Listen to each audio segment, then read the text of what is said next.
स्वागत छ तपाईहरु सम्पूर्ण टेक्नोलोजी युट्युब च्यानलमा। सो यस भिडियोमा चाहिँ मैले यस्तो फिचर ल्याएको छु हजुरको मोबाइल फोन।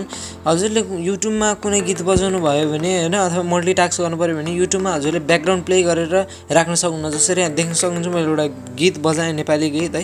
अब मैले यसलाई ब्याकग्राउन्ड प्ले म्युजिकहरु यसलाई यतिकै प्ले गर्न पर्यो भने हैन ब्याकग्राउन्डमा प्ले गर्न पर्यो भने मैले काट्ने बित्तिकै त्यो म्युजिक भिडियोदेखि लिएर सबै चीज जान्छ, यसको भोइस पनि जान्छ हो हैन।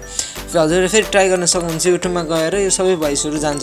तर म आज हजुरले यस्तो टिप्स दिन्छु जसको माध्यमबाट हजुरले यो गर्न पोसिबल हुन्छ। हजुरले ब्याकग्राउन्ड म्युजिक बजाउन सक्नुहुन्छ। सो ढिलो नगरिकन अब भिडियो सुरु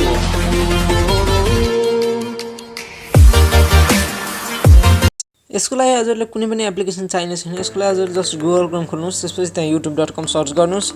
जसको मोबाइलमा नि गुगल क्रोम भएको हुन्छ त्यहाँ youtube.com सर्च गरेपछि त्यहाँ माथिपट्टि राइट साइडमा तीनटा डट देखाउँछ, त्यो माथिपट्टि देख्न सक्नुहुन्छ हजुरले। त्यो डटमा थिच्नुस्, त्यसपछि डेस्कटप साइट भन्नेमा थिच्नुस्। डेस्कटप साइट थिच्ने बित्तिकै हजुरले ल्यापटपको स्क्रिन जसरी हजुरको मोबाइलमा पनि त्यसरी नै स्क्रिन आउनेछ। त्यसपछि देख्न सक्नुहुन्छ हजुरले मैले जसरी गरेको छु त्यो स्टेप फलो गर्नुस्। अनि यदि हजुरलाई भिडियो मन पर्यो भने यो टिप्स युजफुल जस्तो लाग्छ भने हजुरले मेरो च्यानललाई सब्स्क्राइब गर्न चाहिँ नबिर्सनु, किनकि हजुरको सब्स्क्राइबले मलाई मोटिभ गर्छ यस्तै नयाँ खालका भिडियोहरु ल्याउनको लागि।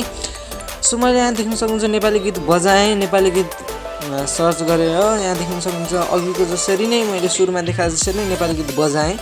यसलाई हजुरले फुल स्क्रिन गर्नुपर्छ है। त्यहाँ देख्न सक्नुहुन्छ मैले यसलाई फुल स्क्रिनमा त्यहाँ राइट साइडमा फुल स्क्रिनमा थिचेँ। त्यसपछि यो फुल स्क्रिन हुन्छ है। फुल स्क्रिन भएपछि हजुरले जस्ट होम बटनमा आफ्नो होम बटन जुन चाहिँ आफ्नो होममा जान्छ एकैचोटि त्यो होम बटनमा थिच्नुपर्ने हुन्छ। देख्न सक्नुहुन्छ म हजुरलाई होम बटनमा थिचेर देखाउँछु।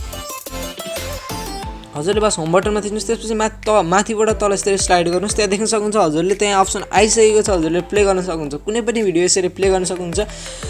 त्यसैले यस्तै खालका अनेक भिडियोहरु हेर्नको लागि मेरो युट्युब च्यानल सब्स्क्राइब गर्न नबिर्सनु होला। अनि कमेन्ट पनि गरिदिनुस् यदि कुनै प्रब्लम आउँछ भने मलाई फेसबुकमा पनि फलो गर्न सक्नुहुन्छ। So thank you for watching the video.